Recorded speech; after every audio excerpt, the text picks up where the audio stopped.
Most of people want to know the portfolio of China's semiconductor industry. Today, I'd like to explain to you. Based on the data from IC Insights, as I know, the worldwide IC market as big as $430 billion. 58% of the consumption derived from China domestic market. But when we say local market of China for semiconductor consumption, we have to define into two different parts.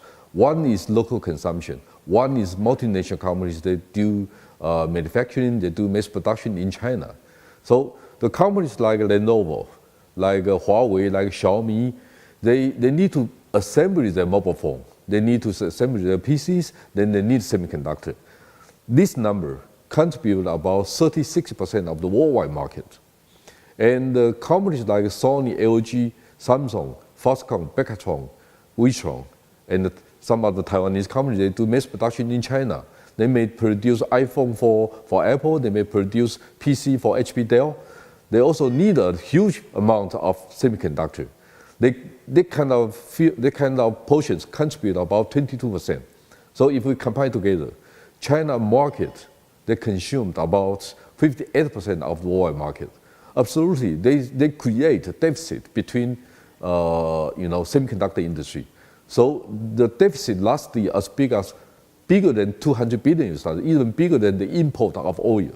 So China tried to develop their semiconductor industry for domestic consumption. That's why I say it.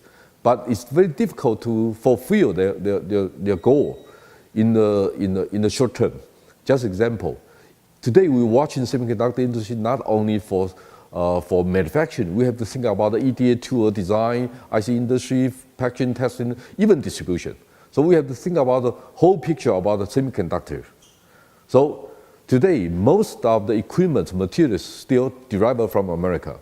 EDA design tool derived from America as well.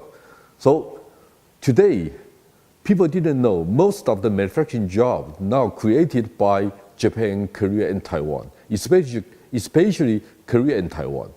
People know that Korean two giants, Samsung and SK Hynix, they mostly focus on memory ICs. When Taiwan tried to become the giant of foundry services, and the TSMC is a good example, then UMC also important. But we are not only have TSMC and UMC, we have semiconductor manufacturers like Micronics, like Power Chips, they also do some foundry job.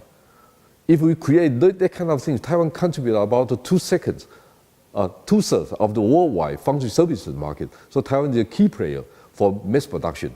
Especially we are the partner for Broadcom, Qualcomm, Apple, for their application processors as well. So Taiwan is a very important production base for semiconductor worldwide value chain.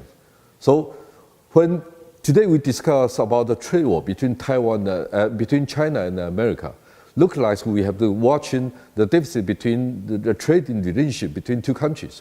But personally I believe, the more important thing is semiconductor.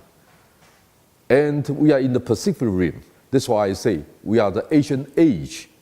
Age means island chain.